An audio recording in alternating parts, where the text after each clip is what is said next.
All right, let's go. All Uh, right, I guess Discord seems to be live. So are you ready to start recording? yes, no. I mean, are you ready this time? Are we gonna screw up one of us accidentally starting before the other? Well, that could very well be a possibility.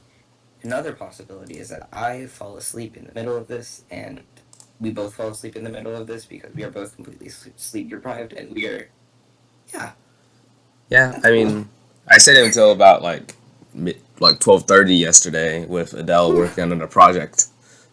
That Ooh, yeah, it was. It's fun. I love the project we're working on, but 12:30. that does 12:30. not sound fun. It is not. I had to teach a bunch of children, children, the second and third graders, pressure yesterday. That was something. Pressure, Yeah, like air pressure, just like pressure. pressure, yeah, physics pressure and Oh my stuff like god. that. Like simply, it's a more simplistic version, but still, it was pressure. It was interesting. I was actually looking at pressure, air pressure for our project last night. So Ooh, it was interesting. Also very confused right now on the Google Doc. There are those two Sivens on the same doc. oh yeah, I'm probably in on my laptop and my PC. Yeah, that explains it. Well, I mean You your wait? Can PC. I get it to three? Let's get it to three, boys. Oh god no. Let's get it to three. Oh god no. All right, let's see here. There you go. There's one. There's two. Oh Jesus. Oh, I can get We three. promise we have enough sleep. Can we get three? No. Oh my god, there's a fourth one. There's four. Oh my god. Oh Three. my god. This one. All right. Oh, now there's just three. Nice. I think he's And gonna. with that, Yeah. we actually begin our episode. Welcome everyone to Everyday Engineers, another tech week. This time, I'm Siven Panda, one of your hosts. And I am Darick Pham, your other host. And this week we have a couple of big headlines followed by a couple of not so big headlines. But the big headlines will definitely be enough to en- entertain you for this week because of how honkin' massive they are. It's an So, understatement. yeah, they are they are huge. So you know those you know what's the best analogy? You know how like waking up to Artemis being scrubbed was like? Yeah, I would know. I woke up at like 9 thinking, "Oh, we're gonna hit the launch window at like 2 today. Wake up, let's start the launch watching marathon at like 9. Wake up 5 minutes later, we're scrubbed for the day." Yeah, it was not a Yeah, good feeling. hit you like a bunch of bricks. Yeah.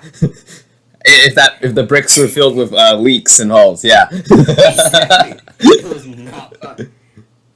Just like that, the news of EVGA breaking up with Nvidia hit the tech community this week. Very It came soon. out of nowhere. It did come out of nowhere. I remember seeing a the tech linked like headline for it, and I was like, they broke up, and I'm like, who? Because it was just like 12:30 after I finished the project, and I was like, huh. And then I wake up this morning, look at the script just to make sure everything's going online, and then I see headline EVGA breaks up with Nvidia. I'm like, so that's what they broke up. It's honestly like really crazy since EVGA is like one of the OG Nvidia partners. Like they built their reference cards before the founder series and they're just kind of integral to Nvidia. Like you think Nvidia, you think EVGA because just the reputation that EVGA has built for itself and like the excellence that they have and just how well known they are for NVIDIA GPUs and manufacturing them and just supporting them. Yeah. Incredible. They've done incredible things and just everyone seems to love them. It's just like who wouldn't, right? And plus, They're Yeah, and like to me, EVGA has some of the most like stylish cards. I mean, that looks cool. Like the RGB mixed with that. I mean, it looks cool. And like you said, they've been with Nvidia for so long. Like giving they kind of like what is it? They were the pixels of their time, and still are. If that's a Yeah, good analogy.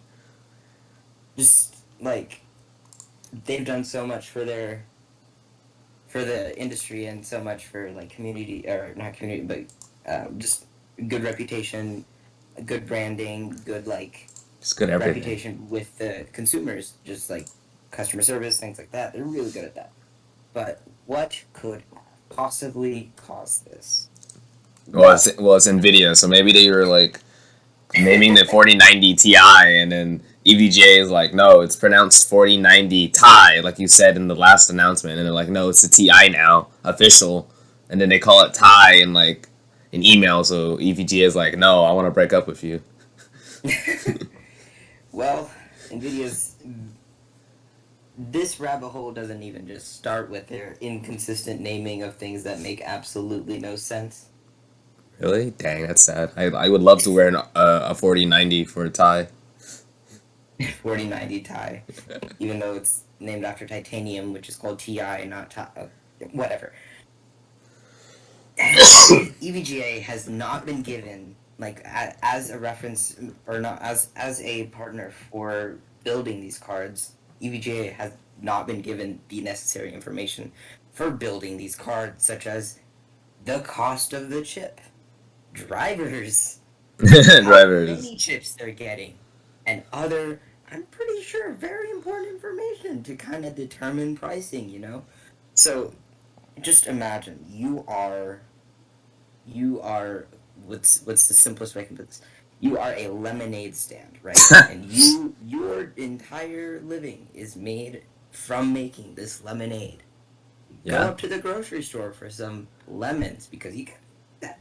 you Go need up to some. the lemons, we'll say, and then you ask for some lemons, and they're like, okay, here's this mystery box of lemons.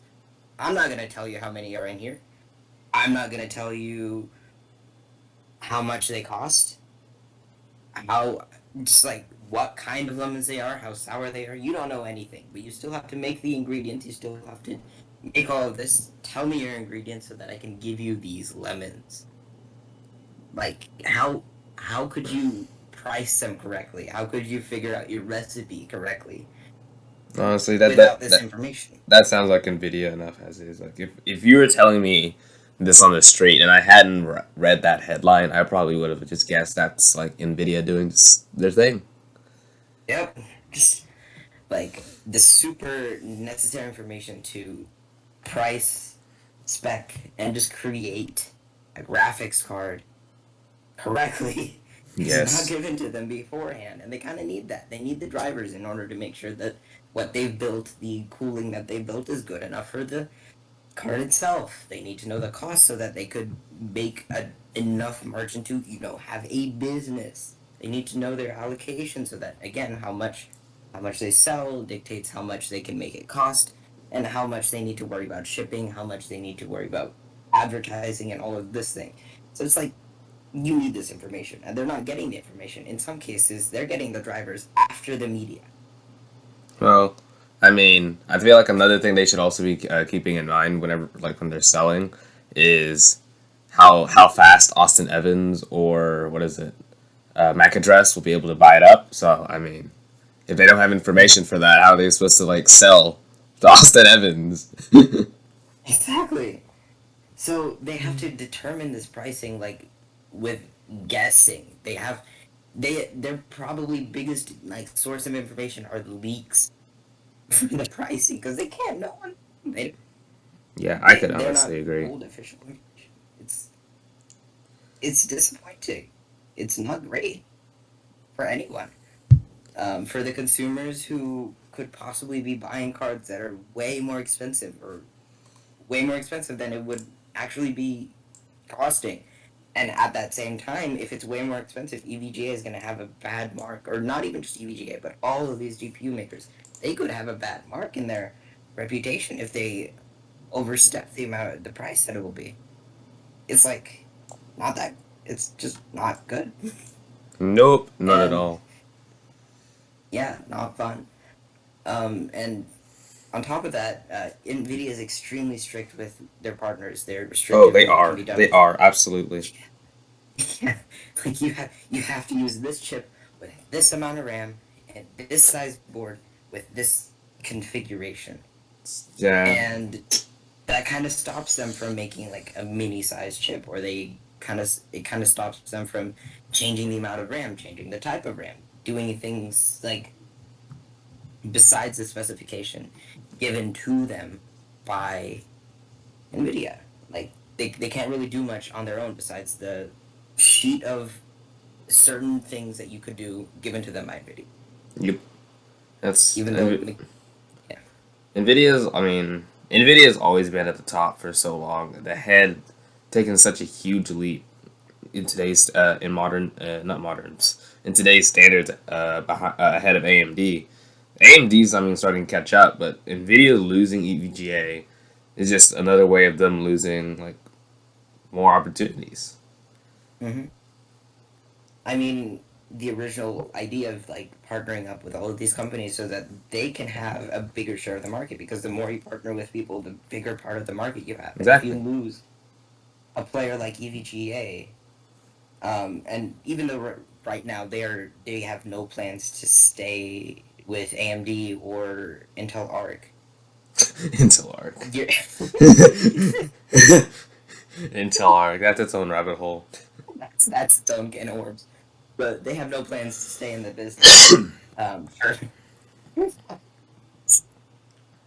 Um, not having not having this player opens up for more market share to be taken up by AMD. And even though the idea here probably most definitely is to increase the share of Founders Edition cards that are being sold, so taking it up by Founders Edition.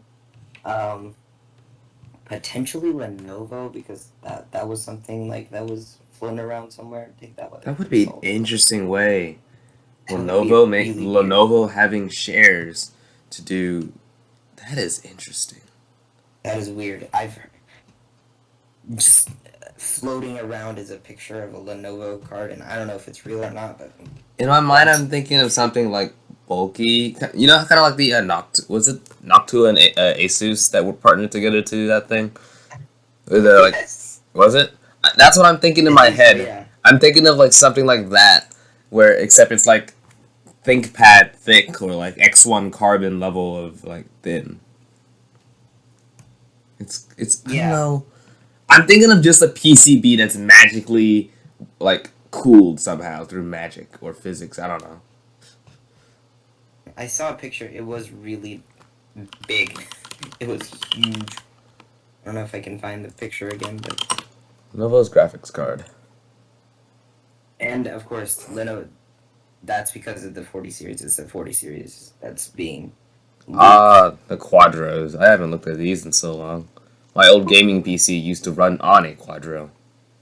So you can check out the back channel for some pictures here. What the? That is like Founders Edition thick with 4 C's. It's like 18 C's. Like it is. It is crazy. That's like that's insane. Also, my throat isn't dying. It's just that remnants from I don't know a month ago whenever I was dying. They never go away, do I they? promise. Okay. You didn't hear me cough once when I met up with you like this past Wednesday. Right. So hey, maybe it's just the podcast. I'm allergic to the podcast. Who knows? Maybe it's the toxicity of Nvidia right now. Oh my god. But yeah, it's even sadder to know that this is happening to EVGA, which is super well known for being, reliable and trustful. Um, and on that, they for those with warranties, they will keep some inventory to allow them to be able to replace cards, and they will be selling some of them. They have to make money; they're a business. I guess they're gonna do that. I keep staring at this picture you sent me and crying because what is that? First off, like, oh my gosh, let me screenshot Oh, this what thing. is that? What is this what is this connector? What is that connector? And also, if you look at the case, right? Is that gray on silver? That is gray on silver. Oh my gosh. Lenovo, if this is a real product, if this is real, like this is a real leak, like everything's real about it, take the Apple lesson. Space gray's out, silver's in. But even then, don't make silver the exterior of your case because now you're like stealing a Dell thing and an HP thing. Just make it black. Black works for everything. Matte black everything. Matte black everything. Except your screwdriver. LTTstore.com. Oh my gosh. At our robotic, we had a parade in Mustang. It's called our Western Days Parade. And someone on our robotics team has a LTT store water bottle. And Nice. the first thing whenever I see it, I just like LTTstore.com. And in the middle of the parade, everybody just screamed LTTstore.com. Of course I did. Oh my gosh, I love that. It's like a big water bottle. Linus should make a screwdriver that says RIP EVGA on it. RIP EVGA, for sure. I mean, they're not entirely dead. They're leaving graphics cards, but they still have power supplies, I'm pretty sure. Do they have motherboards? Yes, they do. I know they have annoying keyboards. They do. They're not very big in it. Not very big in that industry. What's even weirder is EVGA has said that they will... weird. These are weird-looking motherboards. Let's see this. Okay, all motherboards. Oh my god, these are interesting. These are weird looking. They do their job, but geez, they're weird looking. Yeah, these are some interesting motherboards. Keyboards. What is also interesting is that they do not plan on laying off or firing anyone from this. So interesting. I don't know how they are gonna do that. They're gonna rebrand everybody. I don't know. There's some people whose entire thing is graphics card. That's so confusing. How are you gonna keep those people? Maybe you're putting them in consulting where they're helping other companies who are doing or maybe they're doing fab work Maybe they go R&D and they become a private R&D division for graphics cards, and then they'll sell the information at a high inflated price. I don't know. It's very interesting to see what they'll do here. I'm definitely gonna watch the headlines like that throughout the years and see how that goes. Yeah, it's gonna be interesting to see what they do from here on out. But unfortunately, that feature won't include 40 series EVGA. Very sad. No 40 series EVGA cards. 40 series will be coming soon. I believe the release is next week. It's in Q3, Q4 this year. I know that for sure. If it has happened by the time this episode comes out, we will be looking at those, I guess, the next episode. I don't really want to do a whole lot of the, speculation thing in terms of hardware. That much, just because, there's not a whole lot you can gather from that. But, yeah. Well, let's throw a bingo card out there, though. Will the whole thing look like it's actually using AI technology to make Jensen look like he's in his kitchen? Jensen's gonna be I don't know. I don't know where Jensen's gonna be. Jensen is special. All I know is Jensen's gonna be in his leather jacket. He looks pretty stylish. It's pretty good look. Kind of gives me what isn't a good look? He's not Steve Jobs, obviously, but it gives me vibes of just him wearing whatever, Yeah. Interesting vibes. But what isn't a good look? What? EVGA Purple? with Nvidia. Oh, okay. For us, I was gonna say purple on the iPhone 14 like Pro purple lineup. on the that is also true. Um, Oh. Purple is one of my favorite colors, and they have butchered it. It is revolting. I like how when I type Absolutely. deep purple, the first thing that comes up is deep purple iPhone 14. Oh my god. Disgusting. You know what else is disgusting? The What? dynamic island. I have my own interesting takes on that. Oh It's my god. basically a punch hole camera, which is something that Samsung has been doing forever. This everyone has been um, doing since forever. exactly. Software makes it a little more. I wrote sneaky, but I'm gonna say gimmicky. Basically, integrating the shape of a punch hole with a notification shade, I adding mean, additional functionality. I think Marquez like wraps it up perfectly. Apple took something that's been existing for so long and amplified it, gave their solution to it. Because under the surface, it really is just a pill or like a camera cutout. But like the way they've been able to manipulate iOS is to, because it's an OLED, they'll be able to black those pixels out, and now you get like a whole like a one whole pill rather than a pill and then like a circle for a camera cutout. So it's an interesting take. It's just I feel that the dynamic island. I'm gonna just call it the pill, but like the pill Uh, and whatever. It I feel like it's the only thing that's other than the camera upgrade that we've seen so long, that's seen like since iPhone X, that's created like any source of this feels new in a phone, an iPhone specifically. I'm gonna be honest. I don't like it. It might be just me like being resistant to change, but I just don't. I don't like it. The It if the I point of the the punch hole cameras to get it out of your way to like make it so that you don't notice it. This is just putting attention towards it, making it like, really distracting because it's just like they're just moving around too much. I mean, yeah, I agree with you on that point, but like with Apple, they made it more functional. I think that's the point that's like leaving me somewhat hooked to the whole pill idea. It's just that in my mind, why would you? Okay, if you press it, it should bring up like a quick widget, you know. Mm-hmm. But if you press it, it takes you to the actual app. You have to hold it for you to bring up the widget. It's just like Yeah, it's just, that hurts my brain to think of because your brain is gonna intuitively think, let me just press it. yeah, and it's just I don't know. It's a little too gimmicky. Yeah, I mean, they need a lot more refinement.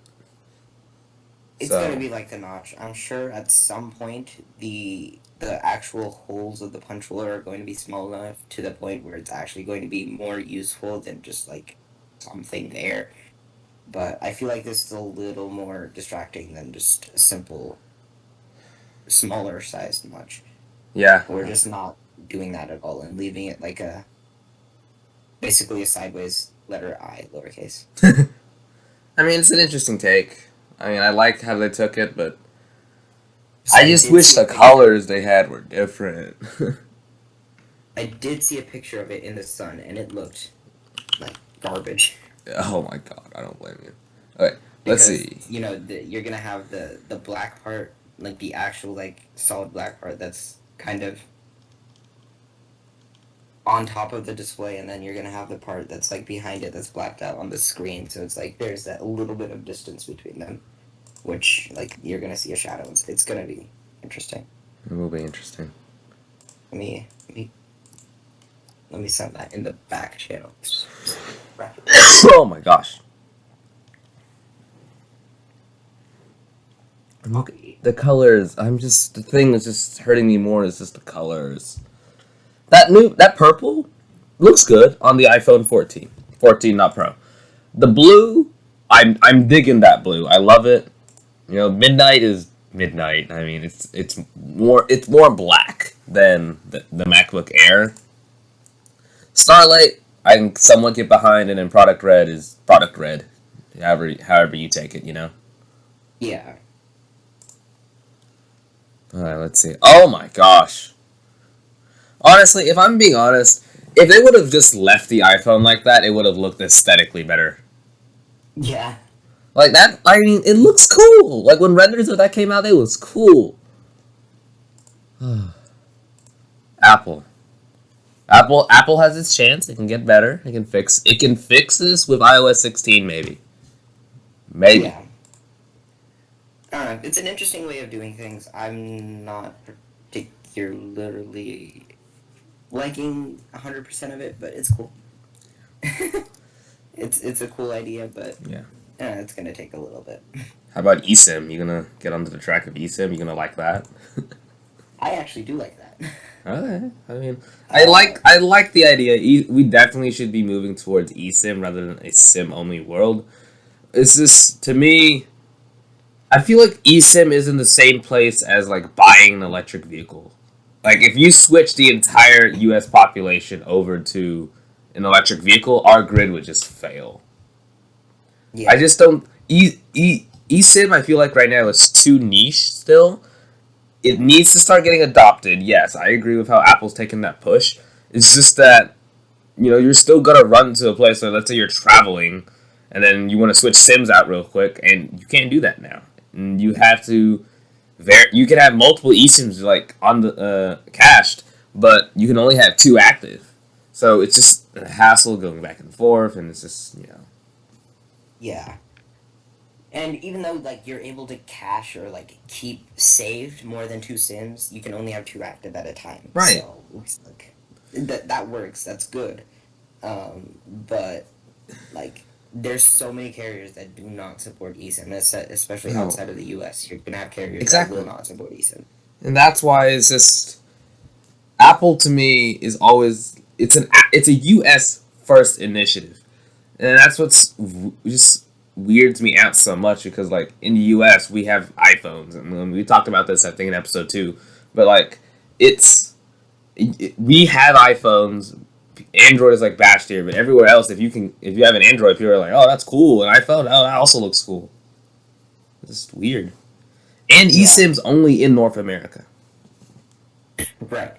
What I will say is the eSIM it feels a bit like a notch and headphone jack move. So hopefully. Yes, I do see that. And the charger. It's not Charger. I've got. I can live by now. I can Right. live with the fact that phones come with chargers anymore. I can live with that fact.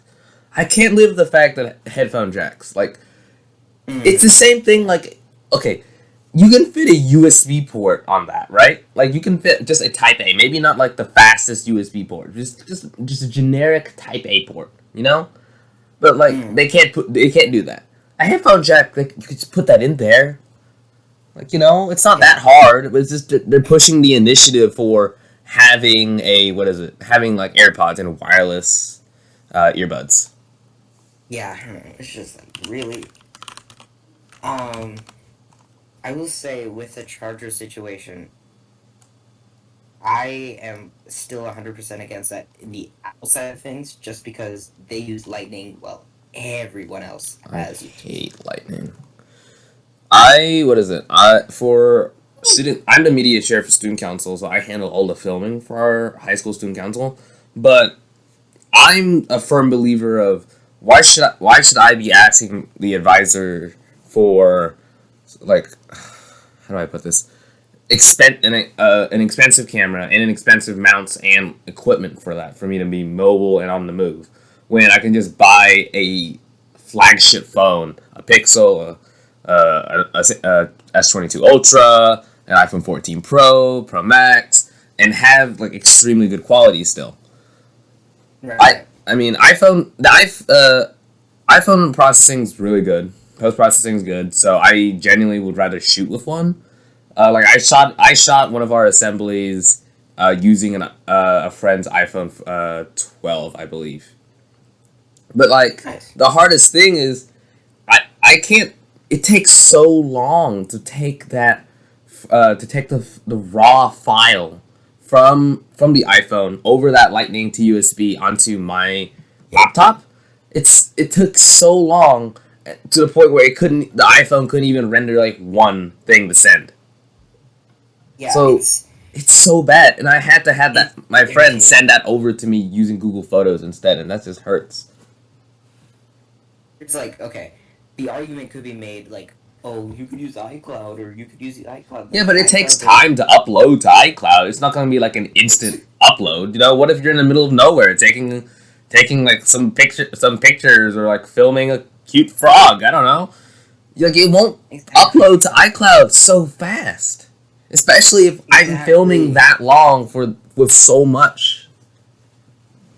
And like okay, for my YouTube channel, I usually film in 4K 60. Yeah, So 4K 30. filming in 4K 60, massive file size. They're like 2, Exactly. 3, 4 gigabytes of data, and you cannot wait for like a month for them to upload because they are going to take a week or a month. It's going to take forever. And oh my gosh. especially whenever you want to quickly get that footage off of your phone onto a computer, because when you have that like 4 gig file, not only is it 4 gigabytes that need to be uploaded to the internet, it's 4 gigabytes that needs to be uploaded to the internet and then downloaded to your actual editing device. Exactly. And it's just you're just like sitting, waiting, not doing any content creation. And it's just all reliant on the ecosystem. Like you can now shoot ProRes on the phone, right? On iPhones. It's just that well, I mean, it might have been there before. I just don't know. But the ProRes, like, those are like so. The files are so massive, and there's like an actual stutter in between each picture. It takes like 2 to 3 seconds to take one. So sure, you're getting now more detail and everything. It's just that now you're dealing with a massive file size. With although we'll give you more power in post processing, it'll hurt just getting there. Yeah, and like a lot of issues arise from like improper or incomplete drivers being supplied to like Everyone. like Windows. So Yes, exactly. Everybody outside of the Mac ecosystem. you know the experience. Everyone who has ever made any videos with an iPhone, plug in your phone using that stupid Lightning connector, opening it up on your file explorer, and you see these stupid file folders with names that make 0 sense. Exactly. You open the most recent one, the most recent changed one, and you click it, the video is not there. And then you click another one, the video is not there. And then you another one, and then the you video is not there. And then you find it, and then you transfer, and then halfway through transferring, it's like we have encountered an error. And then you open it up again, and all the files are in random places again, and you don't know where anything is because it doesn't make any sense. And if you have multiple videos because you took multiple takes and you want to splice them together, you find one video in one folder and it's not chronological. You have to find it in the other folder, and it's just like. Yeah. Well, I mean, to Apple's credit, I will have to give them a point for iPhone 14 Pro lineup having finally 48 megapixel camera. Oh my gosh, that took so long. It's been Oh yeah, go ahead. It's 48 megapixel first arrived on what? I don't know if it first arrived. I know Samsung adopted it since like what, 2020? Pretty much, like since 2020, the S20 was the first time Samsung did the megapixel upgrade, and they did 48 megapixels in the front, and I think they went to 18 in the front, 40 in the back. It's not bad. Yeah, it's been what, 2 years, and I'm sure they have not been the first. They were definitely not the first 48 megapixels. I remember. Might have been LG. It's probably LG. Like, rest in peace, LG. Rest in peace. Doing their thing. I'll forever miss going. Remember looking back at CESs and then be like, LG with that crazy new thing, and I can't do that anymore. Very sad. Yeah. But I mean, yeah, I mean the upgrade looks really good. The way Apple's been able to manipulate it is you'll still take 12 megapixel what is it, images, unless you're going ProRes, which we will get the full 48. But if you're just taking a normal picture, you'll get the 12 megapixel image. But because now you're at a 48 megapixel sensor, you should be able to get a lot more low light performance, right? Right, so you'll get a lot of I believe it's dynamic to where it'll like shift from 12 to like 48 Interesting. depending on your light conditions. Most of the time you're in 12 megapixels. What it does is it combines like there will be like RGB, there's Y, yeah, RGBY, and it's going to take a field of blues, so all of the blues are going to make a bigger square of blues because they're all next to each other. And they're going to combine them. Apple has a gimmicky graphic that you can look at to make sense of all this, but it's going to combine them. And since there's 4 sub-pixels, it's going to take in more of the light. Yeah. And it's going to do the light performance a lot. Yeah. I like it. I mean, I think also iPhone 14 has drastically improved in contrast, I think. I remember watching a Dave TV video, I think today actually, and the contrast looks a lot better. It looks more vibrant. It looks just better. Yeah. They're moving in such good direction with the iPhones, because now you're getting the legitimate use of let me use this as my main camera. Sure, you won't have the full thing of like a manual focus and all of that, but to your average to somewhat enthusiast-ish person, then an iPhone would be all you would need. You're even getting like this new action mode thing that's a heavily like hit down thing that by Apple where like it stabilizes it where you don't need a gimbal, but it's its own take. Like action mode I feel like would be used in very specific situations. Right. You'd still need a gimbal for a lot of stuff. Right. And it's just like, oh, it's a pretty cool, interesting feature, but action mode I feel like was just partnered for the wrong thing, because like action mode would be great for like, oh, you're in a car, an ATV going up and bouncing up and down. That's great, because I'm pretty sure anybody driving an ATV want to film themselves using an iPhone, you know? Mm-hmm. But like to the professional people or the somewhat enthusiast people or people like me wanting to use, filming on cheap for still great and amazing quality, it's just like it's hit or miss, and a lot of times it's miss. Yeah. Well, that one is going to be something we'll have to look at and see how that one goes. But finally, after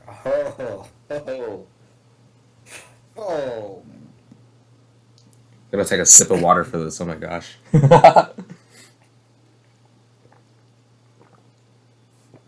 Forever. I can't even count how long it's been. Always on display. The S7 had it in 2016. Now, and okay, and I'm gonna be honest. The new always on display, pretty mid. I don't think mid is a good way to describe it, because it does what it does for an always on display, which the screen goes, the ProMotion display goes down to what is it called, 1 hertz, so battery life is saved and all of that. But like, I feel like the only thing that the always on display Apple has now implemented that makes it Apple is just the way they implemented it with the lock screen. If you go to the always on display from the lock screen, it fades in. If with the new iOS 16 lock screens and all that, it's implemented so well. But like, if you just go from the home screen anywhere else, it just makes it look normal. And at that point, it's just like, yeah, that's a display that shows time, date, all the little information I need and all that. Yeah, it's literally just an always on display. And they always hype themselves up like, oh, we're waiting for an always on display because we want to make it perfect.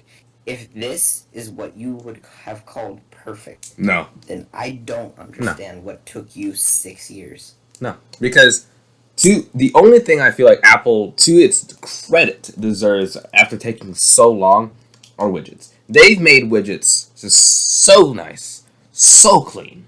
I love it. It's just that at this point, an always on display, like, to students is just so important because I want it always on display to tell me time and all of that. It's not a big enough issue for me because my Motorola has the wake feature where if I just like slide my hand over it, it'll like show me time real quick, battery percentage, all of that. That's fine. In notifications, that's okay. But like for the people who don't have that feature, I see their frustration. And now having an iPhone that's able to do it, but now you're like buying a $1,000 phone, or if you decided to go pro, it's just so weird. Yeah, it's just like really, really now after so long you've decided to do it, and it's just like not even as good as I don't know. I think But I think highlight for iPhone 14 Pro lineup this year really would be what is it? Dynamic Island. Oh, I said it again. Pill.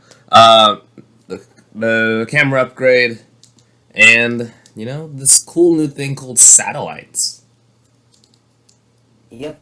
So emergency SOS allows you to connect to a satellite for an extremely short period of time to send out an SOS with a short text. But this can only be used to contact emergency service. It can also be used to periodically send location data to people who Using like Find My and all would of like that. to know. Yeah. Yeah, you get to choose whoever you want to send it to, and just update location data just periodically every here and there. Yeah. Um, What is it called? SpaceX was actually they were in talks with Apple to have Starlink and Apple be a thing. Don't know how it's going on. I haven't fully looked into that yet. I've been busy, but it's a headline I saw. Read a little bit into it. Kind of interesting. would be interesting if this ever took advantage of Starlink's super robust network. It would be pretty good way to carry this feature out. I mean, I yeah, do remember seeing that this feature is only free for 2 years, or guaranteed to be free for 2 years. After which I that, mean makes sense. That's the I Apple don't know. way of things. I don't know. After that, hopefully, best case scenario, it stays free. Most likely case scenario, or I guess It's a most It's like an Apple best Care Plus and or most whatever. likely, it's bundled in Apple One. Yeah. Yeah. Worst case, you have to buy it separately. Yeah. In which case, that is completely stupid. Okay, so now we've come to the point. Would you buy an iPhone 14 Pro / Pro Max? Why or why not? No. Okay, that's interesting. For me, at this point, things like processors, imaging power, like they're getting better, but like they're super small changes, and they're not enough to get me to switch phones. It's just not enough. Okay, that's I interesting. just and You what iPhone do you have again? I have an 11, so Okay. Oh, you have you in my book the phone that it's like could have been the 12 if Apple could have cared more. pretty much. But like I basically go until the current phone that I have just isn't capable of keeping up with things. Mm-hmm. Generally, like the life cycle being around 5 years. Yeah, which is what you typically want in a phone, about a 5-year, 6-year life cycle. Yeah, I'd want a phone that would maybe 5 years or even more. I'd want it to live for as long as it possibly can. But at least your iPhone will have good trade-in or what is it? Good resale value, at Yeah. the very least. On my side, iPhone 14 Pro Max has been the only phone I've seen since they implemented the notch and just moved to a bigger display, removed the home button. This has been the only phone I've seen that has a big enough gap from what was considered the pinnacle of its time, of previous time, for me to say, no, but it's getting there. Mm. iPhone 14 Pro, the thing that really sold me on it was Dynamic Island. Dynamic Island sold it to me. But like the thing with me, with the entire Pro lineup is just there's just so many like little things that I care for that are still but issues that it forces me to not want to buy one because Dynamic Island's cool with its few caveats. It looks terrible in the sunlight, and they still need to work out a bunch of software for it. Mhm. eSIM, that would be a great idea. Just not convenient for my life right now. Phone camera upgrade, perfect. What I absolutely need for student council and all my other filming needs. YouTube channel, everything. It's just that the I'm not in the ecosystem, so it's now an issue. Always on display. Mid TBH. And emergency services. Like, if I'm stuck in the middle of nowhere, first off, that's already a problem on its own. Why am I in the environment in the middle of nowhere? I am not that adventurous of a person. And processors is just this whole own thing. I just want a phone that lasts all day, that gives me what I need it to use, which for iPhone is for it to be a business phone. For not me to use like my personal stuff on. But at the end of the day, iPhone 14, it does its job really well, but not good enough. Yeah. I feel like the only thing that would get me to switch from like my 5 years or end of life plan, or like not plan, but like just like philosophy with phones is if for some reason Apple makes the iPhone 14 Pro or their Pro phone in the size of a mini. That would be the only thing. Yeah, I understand the hype of the mini. I like the idea. I think that this time with iPhone 14, going with a plus with a plus size, but not going like Pro and power and all of that and cameras. I think that was, I don't know why this wasn't logically the first decision, why the mini was thought of first, but plus I feel like is I'm gonna call it's gonna be the phone that's bought up the most. Yeah. Because like you're yeah, go ahead. yeah, the mini, like the idea of the Pro in mini size is entirely probably just me It's in a bonkers. sea of people who want bigger phones. I mean, I can handle a bigger phone. My hands are small, but I've adapted. I cannot type. I can do other things, but I cannot type. But iPhone 14, it has A15, right? The last gen was A15. Yes, A15 was the last gen, so Yeah, I mean it's an interesting take. I mean, I think iPhone 13 kept the same processor from the iPhone 12, right? So I mean, I think so. I don't. It's not I think it new. was the non-bionic that they did. Okay, so it's not new, but it's just it's it's 14 interesting how things play out. It's still an upgrade. It went from the A15 to the A15 Bionic, so more cores, like Right, but like I said, it's not going to be like it's kind of like what I said with the iPhone 14 Pro. Processing speed doesn't really matter to me in a phone that like if you're a hardcore mobile gamer, sure, but like if you're not, then who is? Also, if you're a hardcore mobile gamer, what's wrong with you? Yeah, what is wrong? It's not like Candy Crush is taking this graphic intensity either. It's like you're playing Fortnite, not even Fortnite. I don't mean. The whole Apple Fortnite debacle just got back in my mind. That was its own ride. Fortnite, that's right, you would be. Oh But what would you even be playing? I don't I know. don't even think like PUBG or something like that would take. What is that one game Andrea always plays?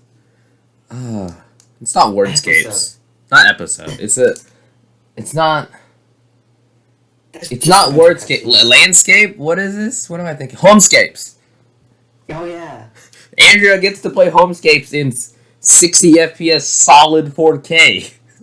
And you're only using like 30% of the processing power. Oh my gosh, like that's almost idle. Oh my gosh. No joke. No, not hitting on Andrea. We love Andrea. Yes. But like, yeah, in terms of the processor, we are hating on Apple. That is, we are completely hating on Apple. You know what will make me cry? What? If I woke up one day and saw the headline, iPhone whatever now has M1 or M2, I will cry. I would. Yeah, that's so stupid. I would cry. But I mean, Not that iPhone 14 wasn't the only thing that came out of the Apple event. There was an Apple Watch Ultra. Yes. My biggest take on it, everything's so cool. Another macro button, awesome. But I'm not about to pay $800 for this. Yeah. Too much money. Like, Nah. no, I'm sorry. What I think this was the one thing that absolutely made me so mad during that entire event, because oh my gosh, you're paying, but at that point for an iPhone 14, let's say if you like baseline the iPhone 14 and you get it at about $800-$900, and then you get the Apple Watch Ultra baseline that, you're basically getting into like MacBook Air territory now in terms of pricing. Yeah. It's like really what? Why? Why exactly? Why? So stupid. It's cool. But It's cool. I like the Ultra. I like the way it looks. That's a hot take, I know. It's somewhere for me. It's somewhere between the range of mid and cool. Yeah, it's somewhere there. It's above, in my opinion, it's above the rest of the Apple Watches, but it's too expensive. Yes. It's too expensive. I think the Apple Watch that makes a lot of sense for me is just the SE. So you get a lot of, I mean, unless you're really that health nerd, SE will be all you'll ever need. Pretty much. And then you got AirPods Pro 2. You know, probably one of the things I wasn't mad about, because, you know, AirPods Pro, it's one of the few things that Apple does get right. Yeah. Swiping volume controls was like the one thing that's like, why do you not have this? And they finally have it. That should be standard in every earbud. Every wireless Yeah. earbud.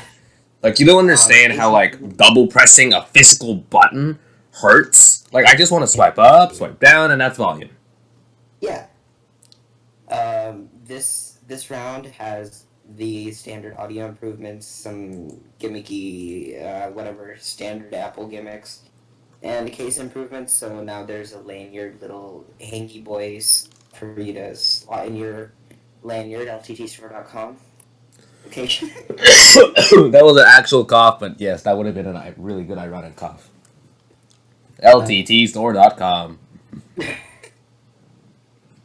Not me accidentally. I can't say it, but you know, last week during Space Week, I definitely didn't screw up saying shop.nasaspaceflight.com. Speaking of, shop.nasaspaceflight.com and everydayastronaut.com/shop. Yes. Check them out. Great creators. Great creators, great merch. I would be in debt if I bought all their merch. Same. They're kind of expensive, but great merch. Great way to support the people. Yeah. Let's see. AirPods location finding. So, just like you can find your AirPods using the whatever U2 chip or whatever it's called, you should be able to do the same thing on AirPods Pro. You can sound an alarm, and the case itself now has speakers, so it'll sound the alarm whenever it is. Yeah, you can find the case whenever you put down your case and listen to your jams. I did not like the way you said that. Your jams. Oh my gosh, that hurt. Yeah. You know what I want in my life? What do you? I wanted a Zenfone 9 in my life. An Asus Zenfone. Yeah, like I like it. Like it looks, hot take, more aesthetically pleasing than the iPhone 14 Pros. By far, even if you remove the dynamic island and just left it as hole punch cameras, by far, the most aesthetically pleasing phone I would want to use and own. Yeah. 50 megapixel rear camera. You got a 12 megapixel ultra wide. Your front is a 12 megapixel. I love it. So good. You get the Android thing, the custom functions on the back of the phone with taps. 5.9-inch screen, which is perfect for my hands. I love this. Everything's great. Everything. It's just great. SIM cards, stupid Wi-Fi 6E, and just Gosh. yes, I would love. It's just I don't have money. Speaking of Wi-Fi 6E, Oh my gosh. right after Wi-Fi 6E was announced, we have Wi-Fi 7. Stop. You're kidding, right? Nope. Oh my gosh. You know how much it hurt? Like, I would think this was CES maybe when they announced Wi-Fi 6E. How much it hurt? Oh my gosh. So Now there's okay, Wi-Fi 7. Wi-Fi 7. Bro, Gigahertz, it's 5 universal gig. serial bus all over again. Oh my gosh. At least the naming makes sense. They're Not going by really. numbers this time. Oh, Wi-Fi. 1, 2, 3, 4, 5, 6, After 6E. after I saw you on Wednesday, me and some friends went to a cafe to get some cookies before going home, and got onto the cafe Wi-Fi to go turn in an assignment real quick, and it's like you are now on a Wi-Fi 6 network. I'm like, that is the first time I've been on a Wi-Fi 6 network since ever. Like Actually, the Wi-Fi 6 adoption is just so bad. fairly old, actually. Wi-Fi 6 is fairly. Wait, not 6. I think it might have been 60. It's 6 something. Yeah. So I believe Wi-Fi 6. If I do some quick Google. Like Google, to quote one of my teachers. What's the point? There's Google for that. Let's see. Let's see. 2020 was Wi-Fi 6. 2020. That's not that bad. Yeah, not too bad. 6. Oh no, Wi-Fi 6 is 19. 6E came out in 2020. Yeah, that's kind of That's eh. Yeah. The point is the adoption was just that it took that long for me to get Wi-Fi 6 in the wild is just what its own thing, you know? Like Yeah. that's how bad the adoption is. So okay, so what the difference is? So Wi-Fi 6 is 2.4 on the 5 gigahertz channel. So they're different frequencies of radio communication that you can use with Wi-Fi. 2.4 and 5 gigahertz. These are the standard ones. So especially whenever you're setting up your home router, which I have, you have the I would hope. 2.4 gigahertz, which lower frequencies tend to not be able to carry the same amount of information. As opposed to the 5 gigahertz higher channel. So the 2.4 is usually the slower one, but it can travel further, so you can, be in your backyard and still be chilling on, I don't know, Netflix or not Netflix anymore, Disney Plus, I guess. Yeah.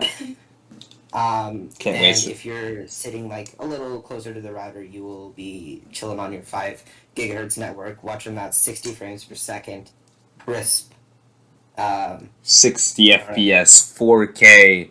crisp videos. Or if you're watching MKBHD, you're watching that crispy 4K 30. Oh, you'd be watching what is it called? Simplified Space, or what's your channel name again? You'd be watching 22 Labs. Yeah, you'd be watching your 22 Labs or your Simplified Space, just in the comfort of your home, 5 gigahertz. Yeah.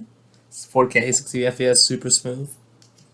But what I just found out is Wi-Fi 6E is 6 gigahertz, which I'm guessing is the entire point of 6E coming out, is Wi-Fi getting the ability to transmit over 6 gigahertz network. So I will cry. That's why 6E makes sense, and I will cry. I will. No. I get it, but no. I'm gonna cry. So now there are three radio channels that 3 frequencies that you need to be listening to for your Wi-Fi, and that's probably why Wi-Fi 6E needs a new chip. I am gonna cry. Because it is listening to an entirely new band of radio.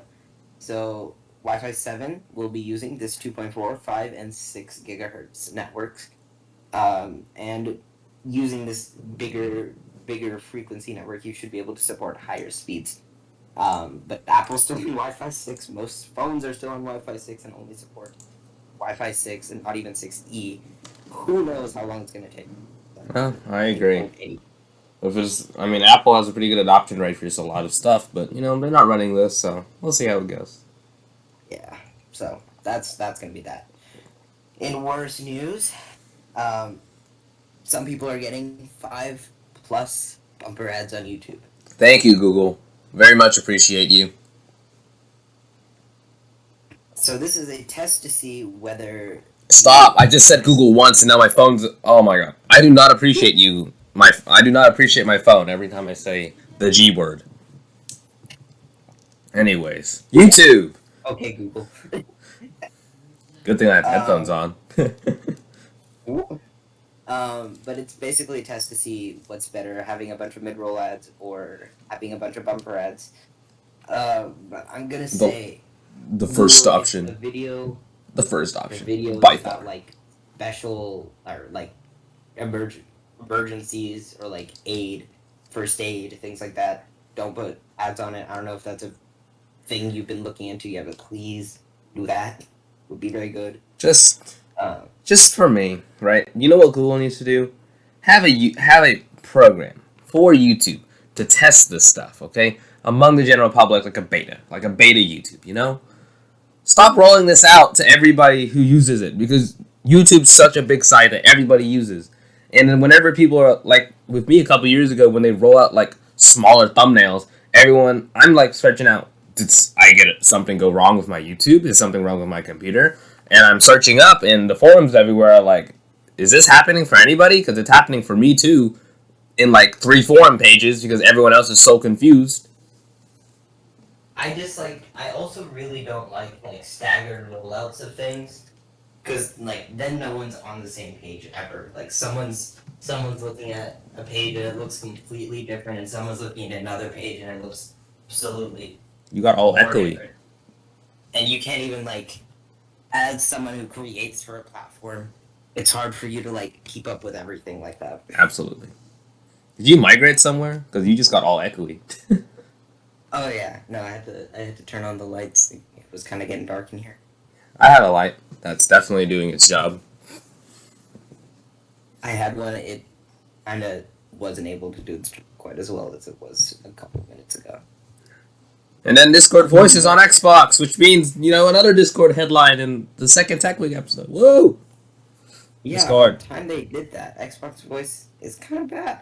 Kind of stinky. A lot of voice is just built into a lot of software is bad. Very mid. Other than Nvidia. Thank you, Nvidia, for nailing that. Actually, thank you. Yes, the Nvidia Voice really good, really good, really good. Does not discount what they've done to EVGA. To their board partners. Can we have a quick moment of silence for EVGA? We'll forever miss you. We didn't have this chance to give it to LG whenever they went out because we didn't have the podcast yet. But moment of silence for EVGA. Anyways, Adobe, right? Yeah, Adobe. So, as someone who does website making, Figma is a very useful tool that I only learned about recently. I don't even know what that is. It's super useful tool for mocking up websites. Our good friend Eric has been using it for a while, and really? Unfortunately, the big behemoths at Adobe decided to buy it up. Oh, Figma! I know what this is. Yeah. Yeah. What? Every time I look at stuff like Figma, I always think what I could have been if I took advanced programming my 8th grade year. But yeah. Just a moment of silence. Oh my gosh, a moment of silence for Figma. Anyways, moving on to Intel.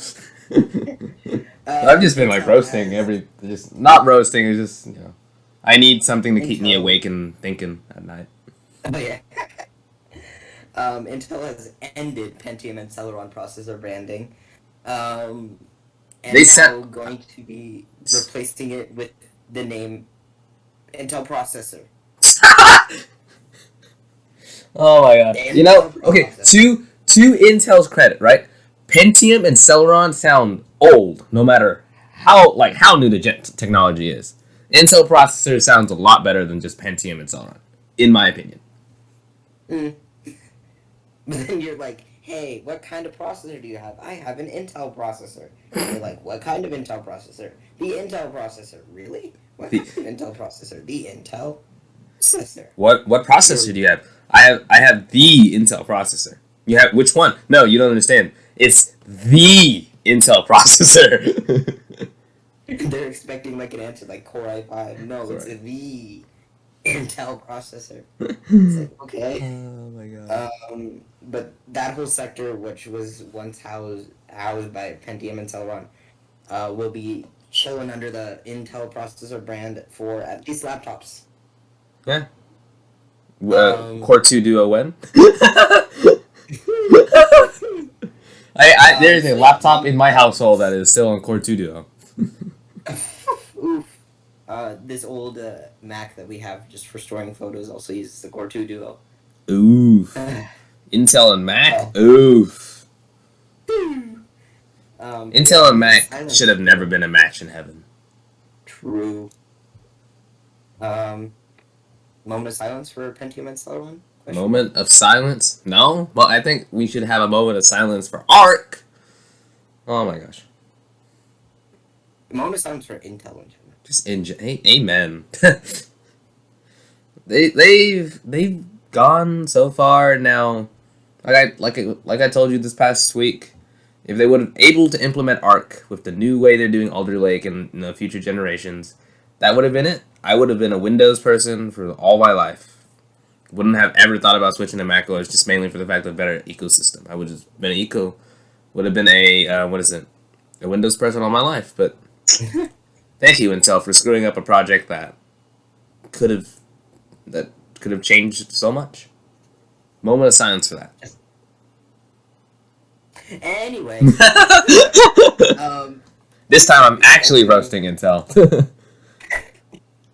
YouTube is rolling out their player for education, kind of going back to the YouTuber thing, whatever. There are no ads on this platform, but there will be quiz functionality, and that is rolling out in the US and Korea, which... So this is like YouTube Kids, but like kids education. Kind of. It's kind of like if... I feel like this would be built into like Google Classroom really well. To where, No, like, Google Classroom does not exist in my heart anymore. No. I use Canvas. We use Canvas. So I don't know what Whatever. that's like. Canvas, love it. Canvas needs help, but it's good. Canvas does It's everything. probably the best. Canvas is better than Google Classroom, hands down. Yeah, At least we can agree on most that. definitely. Hands down. Hopefully this gets tie-ins with Canvas, and you'll be able to do things. Have you ever used Edupuzzle or things like that? Edupuzzle? Like, No, I don't think pause so. the video, ask you a question. I'm pretty sure. Yeah, something similar. Yeah, so something like that. That's kind of the plan there. I think they're working with Edupuzzle to make this happen. But yeah, no ads, quiz functionalities in the US and Korea. So hopefully this works out. This doesn't become another Stadia. Oh my gosh. If I had my voice whenever we were doing it, Stadia was. We were exploring Stadia whenever I did have a voice, and it was funny. I loved it. I loved it as in I loved roasting it. It was just so funny. It's so funny. It's so sad too. The fact that they're still selling Stadia titles. I mean, Google just pulled an Intel, or did Intel pull Google? I don't know. I don't know. It's weird. What are we gonna name this paradox? The Google effect. To everyone using Google will forever just all that. Yeah, this is gonna be an interesting ride for YouTube. Yeah. I really hope that my audio has been recording because it says I didn't have audio input capture on, but mic aux is on and it's reading my thing, so I think it's been recording. Anyways, I really hope those hours just didn't fly by and that was the case because, I mean, to be fair, this was the same way we tested audio right before we started recording, so I mean, hopefully it's okay because I remember checking and it sounded okay. Okay, let's cross our fingers for that. Let's cross our fingers. But that looks like that's all we have for today. So. Yeah. Tech Week's a wrap up. I need to start working on the outline for Space Week, but I don't know. Maybe by Space Week we can actually talk about Artemis working. That would be amazing, but I'm not going to bet on that. I'm not going to bet on that either. So. Sad. Moment of silence for Artemis 1, 2 scrubs. And also moment of silence for the many scrubs we have seen since Artemis 1. No disrespect there. Anyway. We're gonna leave that out of monotone. Very, very, very not fun of Siven like saying anyways. So I do not want to experience Scrubtober again. October. No, it was not fun. I cried most of October in 2021. It was not fun. Not fun at all. I use the anyway to escape the now crushing sadness. Sadness. Anyways, that's a wrap up for me. I'm Darick Pham. I'm your host. I'm not the host for Space Week. Wait, I am the host for Space Week, just not the host for Tech Week. It is now Space Week. I run the show now. Okay, but yes, I am the host for Tech Week, which is this week. I am Siven Panda, signing off. And I am your Space Week host, Darick Pham, signing off. Everyone, have a great week, everybody. Bye.